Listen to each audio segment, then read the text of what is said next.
सभी को नमस्कार। हमारे central government employee weekly magazine episode number 27 में आप सभी का स्वागत है। ये हमारा एक छोटा सा प्रयास है जहाँ पे हम सेंट्रल गवर्नमेंट, स्टेट गवर्नमेंट एवं पीएसयू और बैंक्स इत्यादि एम्प्लॉय से रिलेटेड जो बेसिक ऑर्डर्स हैं, लेटेस्ट ऑर्डर्स हैं एवं जो रूल्स हैं वो हम आपके सामने लेके आते हैं। अगर आपको ये प्रयास हमारा पसंद आए तो वीडियो को लाइक कीजिए, शेयर कीजिए जितना हो सके और चैनल को सब्सक्राइब कीजिए। इसके साथ हम आज की वीडियो में आगे बढ़ते हैं। हमारी जो आज की वीडियो है उसमें एज सच इस वीक हमारे पास कोई ऑर्डर्स या रूल्स वगैरह या कोई फ्रेश ऑर्डर जो अभी लेटेस्ट रिलीज हुआ है वो नहीं है डिस्कशन के लिए। तो इस वीडियो में हम क्या करेंगे, हम कुछ बेसिक्स रूल डिस्कस करेंगे जो लीव रूल्स हैं और जो सेंट्रल गवर्नमेंट एम्प्लॉयज़ पे एप्लीकेबल होते हैं और जो सेंट्रल गवर्नमेंट एवं उसी को कॉपी करके मोस्टली स्टेट गवर्नमेंट एवं पीएसयू और बैंक्स में सिमिलर टाइप के रूल्स होते हैं। तो ये आपके लिए इन फ्यूचर हेल्पफुल हो सकते हैं जब भी आप कभी भी लीव अवेल करना चाहेंगे। और हम इनको एक सिंगल वीडियो में डिस्कस नहीं करेंगे, हम आने वाली जो हमारी इन फ्यूचर वीडियोस होंगी उसमें सभी में स्मॉल स्मॉल पार्ट्स में डिस्कस इनको डिटेल में डिस्कस करेंगे सो दैट आप इजीली अंडरस्टैंड कर पाएँ। और हो सकता है इन फ्यूचर हम सबके लिए बाद में कंबाइंड वीडियो भी बनाएं, बट इस वीडियो में हम पार्ट बाय पार्ट कुछ small portions with incoming future videos के साथ हम इसको डिस्कस करेंगे। सो हियर इट इज, आप अपनी स्क्रीन पे देख सकते हैं समरी ऑफ लीव रूल्स। ये पूरा हमने एक हमारे पास पीडीएफ है जिसमें जर्नल प्रिंसिपल है, ईएल्स के बारे में है, एचपीएल के बारे में है, commuted leave, leave not due, extra ordinary leave, जो लीव सैलरी होती है उसके रिगार्डिंग भी है इसके अंदर। हम ये सब चीज़ें स्लोली इन कमिंग वीडियोस के साथ धीरे धीरे डिस्कस करेंगे। और इसमें हमारे पास आगे इन फ्यूचर मैटरनिटी लीव के बारे में रिगार्डिंग है, paternity leave, study leave, casual leave, special casual leave, child care leave, ये सभी टॉपिक्स इसमें हमने कवर किए हुए हैं। स्टार्ट करते हैं, हम समरी से स्टार्ट करते हैं। समरी में क्या है, जो जर्नल प्रिंसिपल है, जो सबसे इम्पोर्टेंट प्रिंसिपल है और आप इसको जो डीओपीटी का सर्कुलर है ऑल इंडिया सर्विसेज के रिगार्डिंग लीव के लिए, उसमें भी आप इसको फाइंड आउट कर सकते हैं दैट जो लीव है ये मैटर ऑफ राइट नहीं है। मींस लीव आप ले सकते हो बट उसको आप एज ए राइट क्लेम नहीं कर सकते, वो आपका राइट नहीं है। और जो लीव है वो अथॉरिटी पे डिपेंड करता है, वो आपको कि वो ग्रांट करती है या रिवोक करती है। ऑल्दो हम आगे आपको कुछ ऐसी लीव्स भी दिखाएंगे जहाँ पे जो डीओपीटी के रूल्स हैं उनमें स्पेसिफिकली मेंशन है that these leaves may not be resumed. Mostly these are maternity leaves and paternity leaves, जिनमें स्पेसिफिकली मेंशन है कि अगर ये लीव अप्लाई की जाती है मैटरनिटी और पैटर्निटी वाली, इन लीव्स को रिफ्यूज नहीं किया जाना चाहिए अंडर एनी सर्कमस्टांसेस, ये स्पेसिफिकली वहां पे मेंशन है। जो हमारा थर्ड पॉइंट है इसमें ये मेंशन किया गया है कि अगर कोई एम्प्लॉय जिसको डिसमिस कर दिया जाता है सर्विस से, या सर्विस से निकाल दिया जाता है, या सर्विस से वो रिजाइन कर दिया जाता है, तो जो उसकी लीव्स है उसकी लीव्स भी उसी दिन एक्सपायर होंगी जिस दिन उनको वो आइदर सर्विस से रिजाइन कर देंगे या उनको सर्विस से परमानेंटली रिमूव कर दिया जाएगा। और हाँ, ये सस्पेंशन पे एप्लीकेबल नहीं होगा, कि सस्पेंशन पे ऐसा कुछ नहीं होगा। ये ओनली क्या होगा, जब आप सर्विस से परमानेंटली आइदर रिजाइन कर देते हैं या आपको सर्विस से परमानेंटली निकाल दिया जाता है। और एनी काइंड ऑफ लीव, कोई भी किसी भी टाइप की लीव है, उसका कंटिन्यूअस पीरियड 5 साल से ज़्यादा नहीं हो सकता। इट डज नॉट मीन्स कि आपकी सर्विस के ड्यूरेशन की लीव्स 5 साल से ज़्यादा नहीं हो सकती।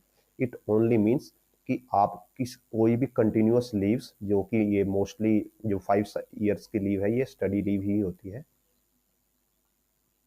तो आपकी कोई भी कंटिन्यूअस लीव 5 साल के ड्यूरेशन से ज़्यादा की नहीं हो सकती। और जो आपके नॉर्मल हॉलीडेज होते हैं, अगर आप जर्नल ड्यूटीज़ में आते हैं तो आपके इफ़ आपका 5 डे वर्किंग है लाइक सैटरडे संडे, और अगर आप रोस्टर ड्यूटी में आते हैं तो आपका जो 1 डे और 2 day depending upon type of roster, और अगर आप टीचिंग में आते हैं यानी कि वोकेशनल स्टाफ में आते हैं तो ओनली विद मेडिकल जो आपके मेडिकल लीव्स होती हैं उनके अलावा बाकी सब लीव्स के साथ आप प्रीफिक्स और सफिक्स में हॉलीडेज कर सकते हो। सिर्फ आप उन लीव्स में प्रीफिक्स सफिक्स नहीं कर सकते जिनमें आपको मेडिकल सर्टिफिकेट्स की रिक्वायरमेंट है, जो कि मोस्टली मेडिकल लीव ही होता है या जिसको कम्यूटेड लीव भी बोल देते हैं। नाउ आगे बढ़ते हैं। In case of employee who is recalled to duty before the expiry of leave, such a recall of leave shall be treated compulsory। और यहाँ पे आल्सो सेकंड पॉइंट, यहाँ पे हम दोनों पॉइंट्स को एक साथ डिस्कस करते हैं कि पहले सेकंड पॉइंट कि अगर एक एम्प्लॉय ने लीव ली है और वो अपनी लीव का ड्यूरेशन खत्म होने से पहले ज्वाइन कर लेता है तो उसको नॉर्मली परमिट नहीं किया जाएगा। अगर उसको पहले ज्वाइन करना है तो उसको एज यूजुअल पहले ऑफिस से परमिशन लेनी पड़ेगी। जब अथॉरिटी उसको परमिशन दे देगी तभी वो अपनी लीव खत्म होने से पहले ज्वाइन कर सकता है। और इसके बाद अब अगर फर्स्ट पॉइंट है हमारा, फर्स्ट पॉइंट का मीनिंग ये है कि अगर कोई एम्प्लॉय लीव पे है और उसकी लीव खत्म होने से पहले उसको बुलाया जाता है तो इस जो ये रिकॉल है इस रिकॉल को कंपलसरी माना जाएगा और उस एम्प्लॉय को वापस आना पड़ेगा। Now moving to third point, अगर एक एम्प्लॉय जो कि मेडिकल लीव पे है, मेडिकल सर्टिफिकेट के बेसिस पे जिसने लीव ली है, तो उसको ज्वाइन करने के लिए may not join until he produce the medical certificate और fitness of form B. Means उनको जहाँ से उन्होंने अपना मेडिकल प्रोड्यूस किया था जिस डॉक्टर से, वहाँ से उनको फिटनेस लेना कंपलसरी है। आल्दो यहाँ पे ये मेंशन नहीं है रूल्स में दैट सपोज कीजिए कि आपने मेडिकल प्लेस ए से लिया और उसके बाद आपने जो फिटनेस है वो आप प्लेस बी से ले रहे हो, मीन्स सम अदर प्लेस से ले रहे हो। और ऐसा यहाँ पे पॉसिबल है कि प्लेस ए से आपने, सपोज आप दिल्ली में रहते हो और आपने वहाँ से मेडिकल लगाया था और उसके बाद आपको due to some medical emergency suppose Chandigarh shift होना पड़ गया किसी टाइप के इलाज के लिए जो दिल्ली में अवेलेबल नहीं था, चंडीगढ़ में ही अवेलेबल था। तो यहाँ पे रूल्स में ऐसा कहीं पे मेंशन नहीं है कि आप चंडीगढ़ से फिटनेस ना ले सकते हो।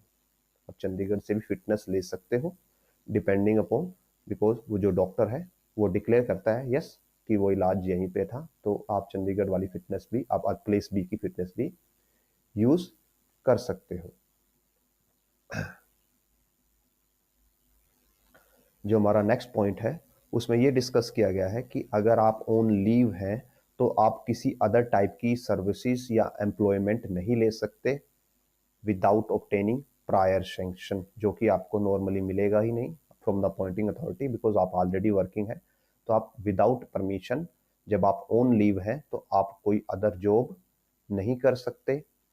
जो नेक्स्ट पॉइंट है this is regarding vocational, vacation जो कि मोस्टली टीचर्स के लिए होती है कि जो आपकी वेकेशन की हॉलीडेज हैं एंड अर्न लीव्स, आपकी जो एज पर पॉइंट कि आपकी जो वेकेशन लीव्स हैं उनको आप ईएल के साथ कंबाइन कर सकते हो, बट जो टोटल ड्यूरेशन है वो 180 डेज से ज़्यादा नहीं होगी। और वेकेशन जो ये वेकेशनल स्टाफ होता है ये टीचिंग स्टाफ होता है, बिकॉज इनको जो ये गर्मियों की छुट्टियां और जो विंटर समर और विंटर हॉलीडेज मिलते हैं। आगे बढ़ते हैं। अब ये जो स्पेसिफिक पार्ट है ये मेडिकल सर्टिफिकेट के रिगार्डिंग है कि जो जिसने मेडिकल ग्राउंड्स पे लीव ली है, grant on the leave of medical grounds.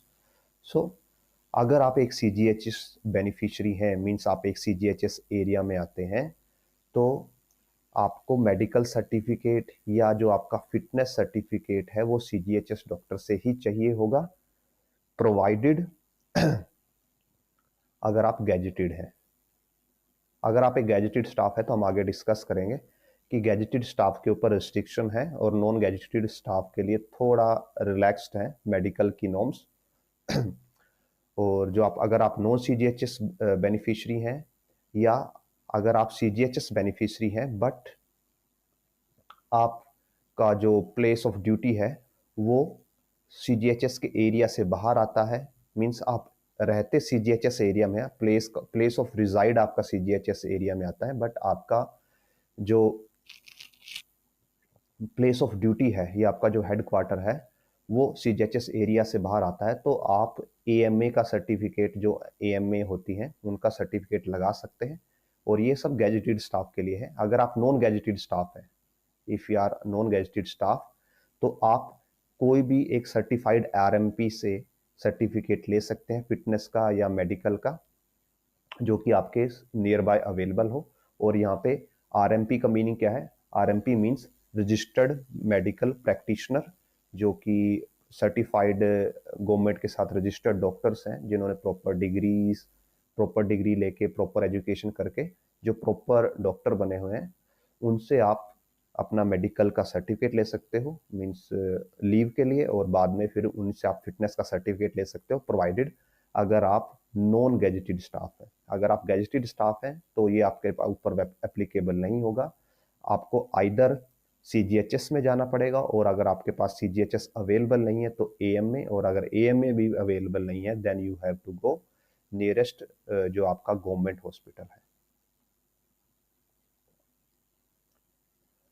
सो जो हमारा यहाँ पे नेक्स्ट पॉइंट है, where non-gazetted government staff servant find it difficult to obtain medical certificate, fitness certificate from CGHS AMA, the leave sanctioning authority may consider grant on the leave on the basis of certificate from RMP. RMP means registered medical practitioner. तो again, अगर आपके पास आप non gazetted staff हैं और आप CGHS area में either resided नहीं करते, और आपके आसपास कोई AMA भी नहीं है, तो आप बाहर किसी प्राइवेट रजिस्टर्ड मेडिकल प्रैक्टिशनर से मेडिकल सर्टिफिकेट ले सकते हैं, और उनसे आप फिटनेस सर्टिफिकेट भी ले सकते हैं, और ये ओनली नॉन गैजेटेड स्टाफ पे एप्लीकेबल होगा।